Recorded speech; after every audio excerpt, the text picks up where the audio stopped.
Hello guys, मेरो भ्लगमा सबैजनालाई हार्दिक स्वागत छ। सबैलाई नमस्ते।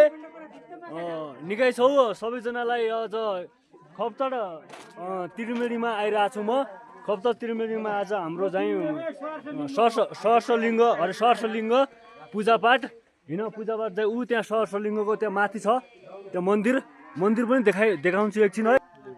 त्यो माथि छ नि हाम्रो सहस्रलिङ्गको त्यो चाहिँ मन्दिर हो। त्यो माथि ढुङ्गामा छ के, ढुङ्गामा ठ्याक्कै जुम गर्दाखेरि आङ्गुला पनि अगाडि देखिन्छ माथि। त्यहाँ चाहिँ शिवजी भगवान र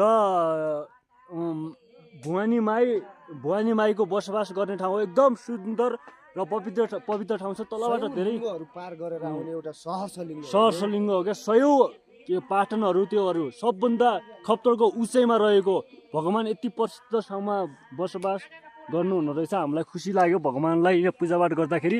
माथि छ, सायद हाम्रो मोबाइलले क्याप्चर नगर्न सक्ला यसमा चाहिँ।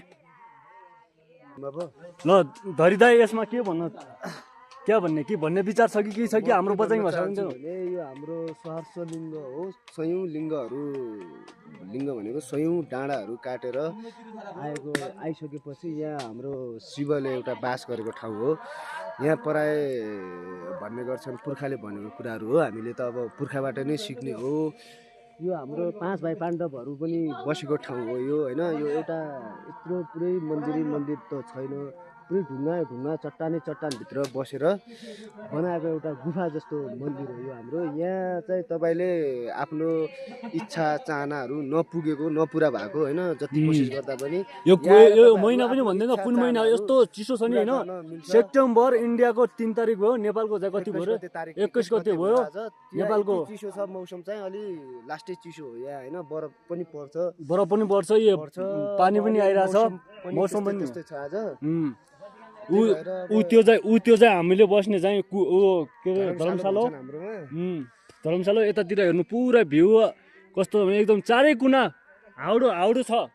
हेर भाइ, यो चारै कुना हाउडो छ। इन्डियामा हाउडो, हाम्रो भाषामा चाहिँ कुहिरो भनिन्छ यसलाई। तर भिडियो अलिकता मन पर्यो भने लाइक गरिदिनु होला भाइ, होइन। कमेन्ट सेयर गरिदिनु होला। भगवानको यति राम्रो ठाउँमा आएर हामीले पूजापाठ पनि गरियो। धेरै खुसी, धेरैभन्दा धेरै खुसी छौँ हामी। यहाँ चाहिँ हाम्रो पुरी सुरी पुरै पाक्दैछ, पुरी सुरी पाक्दैछ।